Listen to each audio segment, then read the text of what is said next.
Boss Beauties, let's be real. By the end of the month, your battery feels completely drained and you need that soft reset. I used to find it extremely hard from transitioning from month to the next month. Just looking at everything that I didn't get accomplished in the previous month. And I had to be honest with myself. Girl, listen, you got kids, you have a life, you have, the goals that you were working on, you got to maintain your mental health, you have family, you have things that is priority in your life. And then guess what? I just want y'all, guess what? It's not that serious. So this video right here is for my boss beauties that feel like there's not enough hours in the day, there's not enough days in the month to get things done the way that you thought that they should be done. So with all of that being said, this is what I want you to do. I want you to embrace slowing down, breathing, prioritizing your life, prioritizing your family, and just know that you're right where you need to be.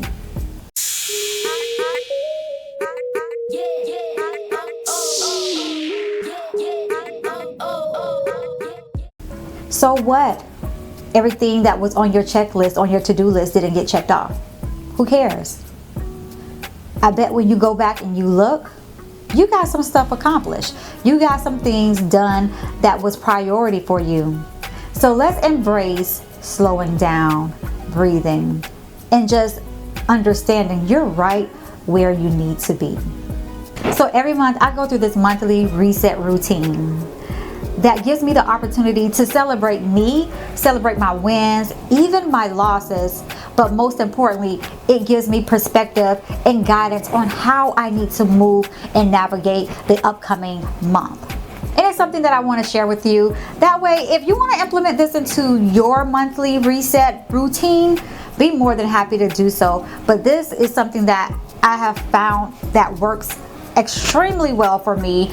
Of course, over time I tweak it from month to month, just depending on how that month is going, but I tweak it at the end of the month if need be. But most importantly, these are the questions that I primarily ask myself every month.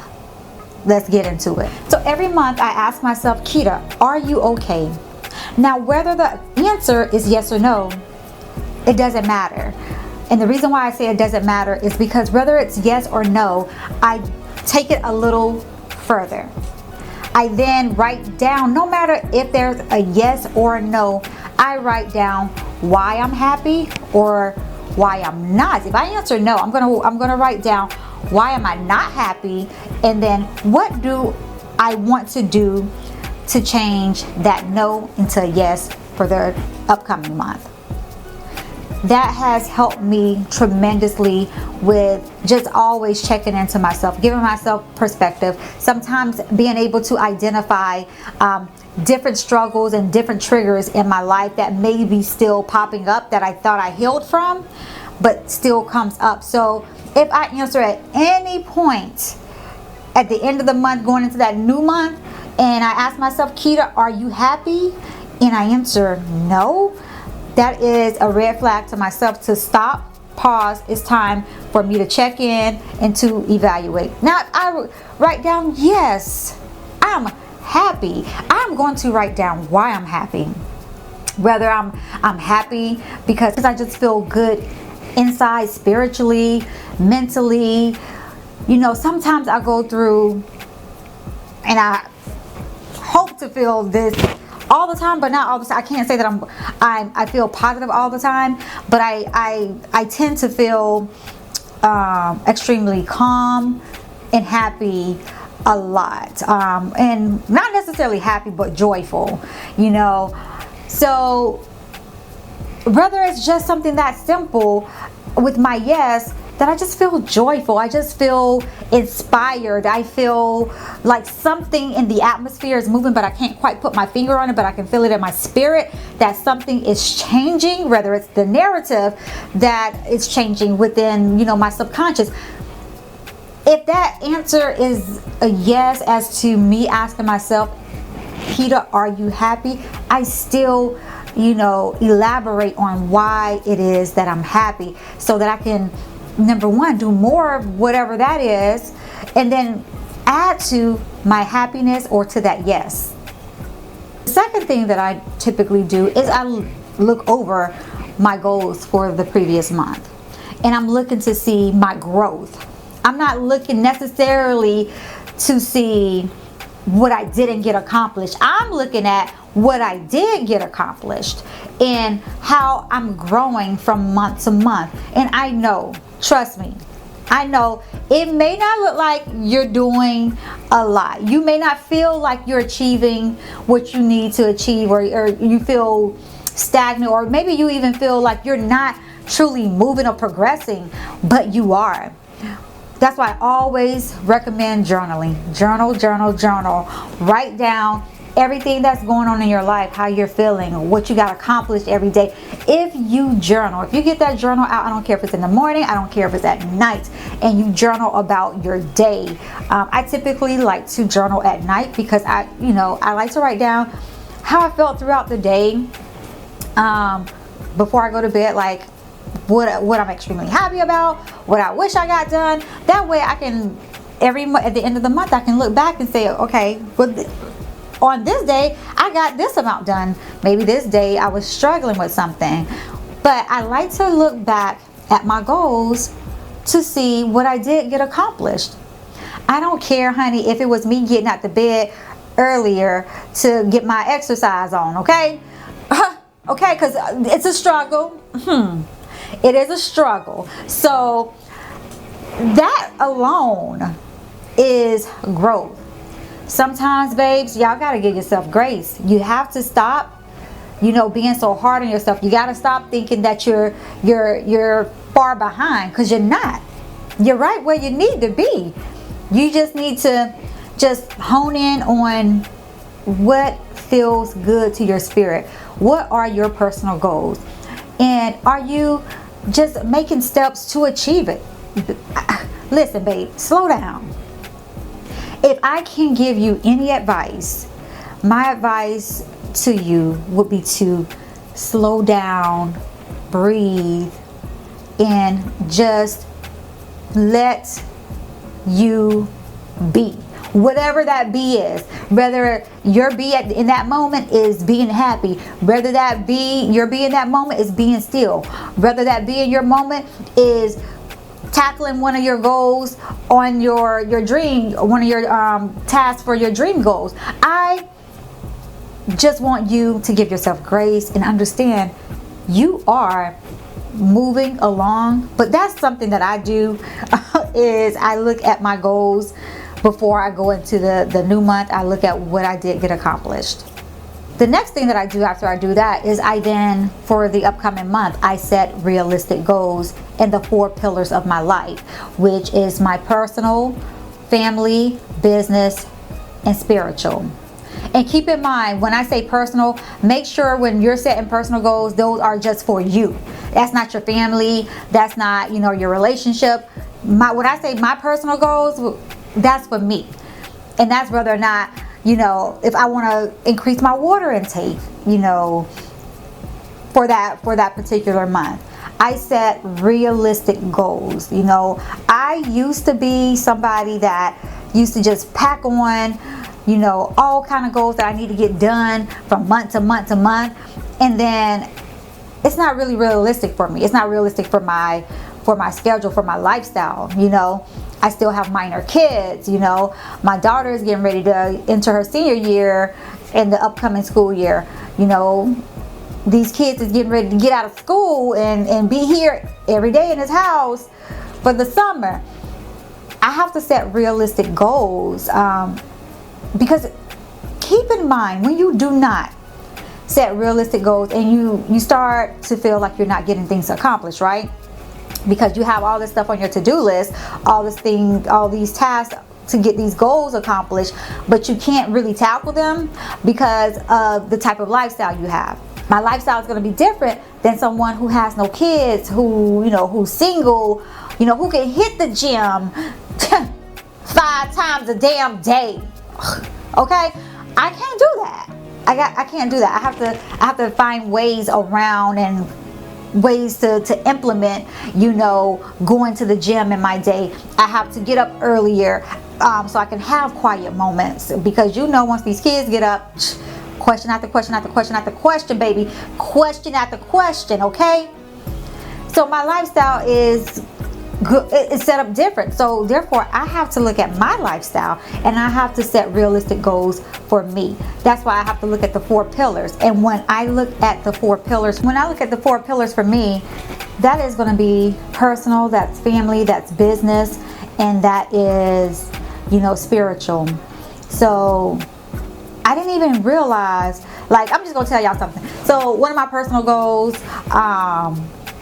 is for me to just get out and go on a go-see walk every day. And I've been doing that at noon every day. I get out this house and I go and I walk around the neighborhood just for me to take notice of things in my environment. Whether it be like, if my focus that day when I go on my walk is, let me see how many, you know, pink flowers I come across. Let me see how many yellow flowers, like whatever it is my focus is on. And that is my way of training myself, my brain, to calm down, to quiet down, to learn how to focus and not let my mind do whatever it want to do. Because we all know if we go, our mind is going to be going too, okay? I also like to spend time sitting quietly. I used to do this a lot. I'm going to say I used to do it a lot, but then I got away from it a little bit because business got kind of busy and, you know, life was lifing. So I kind of got away from sitting quietly. So what I used to do, you know, before I brought it back into, you know, my atmosphere. But what I used to do is, you know, every day, maybe around like 5-ish, that was my time to sit down, sit still, sit quietly. That meant no social media, you know, no nothing, no social media, no kids, just me sitting quietly, having some tea if I need be, if I wanted to.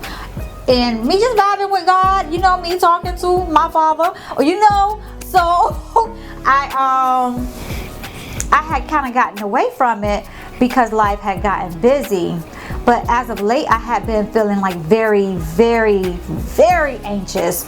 And, you know, just real quick, you know, I was going through a highly stressful time, and I didn't even realize just how much stress was on me until like certain things within me, I just didn't feel right, to the point where I needed to go to the doctor to try and figure out like what was going on with me. You know, it was, you know, was my hormones out of sync, like what was really going on with me, because I kept feeling emotional. I just felt overwhelmed all the time. So come to find out, a lot of tests were ran on me, and yes, my stress levels were very, very elevated. So I was just like, okay. But when I took the time out and I was sitting quietly, and I used to do this again 5-ish every day for at least an hour. I trained myself to sit still. Now I'm going to tell you, if this is something that you're going to implement into your monthly routine. And again, when I'm sitting quietly, I do it monthly for long periods of time, but when I do it daily, I do it daily for an hour. But this could be a goal that you work up to for month, you know, for your monthly reset. So when you're first starting out and you haven't sat quietly in a very long period of time, I'm gonna say start with 5-10 minutes, you know. And when you're sitting quiet, focus just on breathing, because the thoughts gonna come. You're gonna be thinking about, okay, well, damn, did I turn the stove off? Damn, it's cookies in there in the pantry, isn't it? Should I eat me a cookie? Am I going? It's some chips over there. Damn, I would love a cherry Fanta right now. Like, those thoughts gonna come up, okay? That's what's gonna happen. So that's why I say you're just gonna focus on breathing. Like, I train my mind to just say, breathe in, breathe out.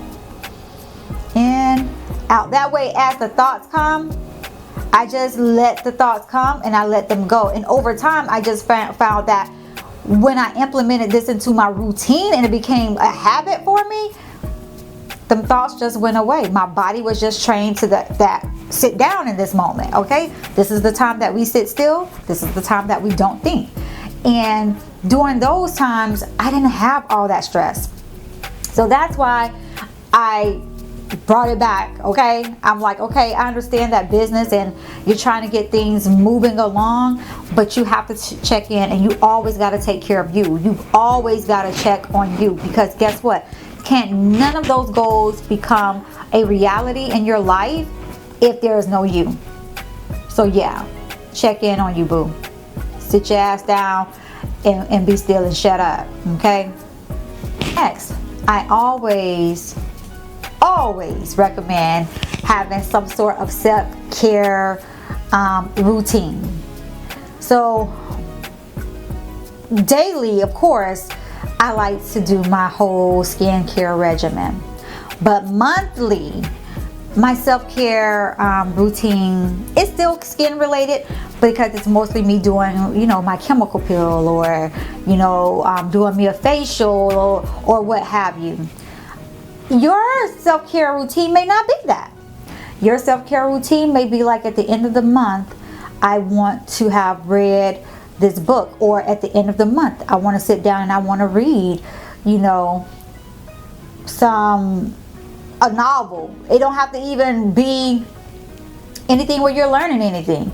A lot of times I think that we get so wrapped up in our daily lives and achieving our goals that we forget to pause. And sometimes even when we're choosing books, we forget to choose books that just you're not learning anything, but it's just entertainment purposes, such as novels, such as, romantic stories, or, suspense stories, or things like that. Sometimes you just need to just break away from just always being on the go and learn how to, I'm going to read actually a book that's very entertaining, and it's going to make me giggle, it's going to make me laugh, it's going to make me cry, it's going to make me whatever. But maybe that's your self-care. Maybe your self-care is going for a walk on the beach, or going for a walk in the park. I don't know what your self-care routine, your monthly self-care routine will look like, but I know for me, it's always have been skin related, or some kind of aromatic therapy, whether it's sitting doing my makeup with my music going, with my candles going, girl, with me a glass of wine or some tea or whatever. That's my thing. Your thing may be something different. Your thing may be going to the mall to shop for you some new perfume. Who knows? I don't, only you know. But these are things that help me reset every month, so that I am set up to win month to month. And lastly is me meal prepping. Okay, so I meal prep from every week on Sundays. But when it comes down to monthly, when I say meal prepping monthly, what that looks like for me is getting my menu together for what that will look like every week, because it's very time consuming, okay? It's very time consuming, and I only meal prep for myself. I do not meal prep for like my kids. So I have menus for them, things that I'm going to be cooking for them. But as far as me, I'm meal prepping. I'm writing out my menu for the month of what I want to meal prep. That way I know how I'm going to be navigating that grocery store, okay? Because we know these grocery prices is high. So I'm looking at that on a monthly basis and thinking ahead, like, okay, so do I want to do a lot of broccoli? Do I want, what is it going to look like for me for the month to get this accomplished? Meal prepping for me, it has always been a game changer. When I fall off from my meal prep, I find that I skip meals, because I get busy and I don't at the time know what I want to eat. Meal prepping is everything is done for you, okay? You're already doing this, you're being proactive. So if you don't know what you want to eat, boom, baby, you already done made it, okay? Just pull it out the fridge, go ahead and chow down. your snacks, everything done for you. Your fruit, everything done for you already. So you don't really need to put all of that thinking in it, and then it's keeping you balanced. It's keeping you healthy because you're not skipping those meals. You're making sure that you stay on target with your health, and that's what is important. So I hope these tips of how I do my monthly soft reset routine helps you in some way. If you do something different, don't forget to let me know in the comments area. And for those of you guys who are not subscribed to my channel, go ahead and subscribe to the channel and click that notification bell so you are notified every time that I release a video. So beauties, we have come to the end of this video. So as always, do not forget to create goals and crush them, but most importantly, look damn good while doing it. All right, until the next time, y'all have a beautiful one.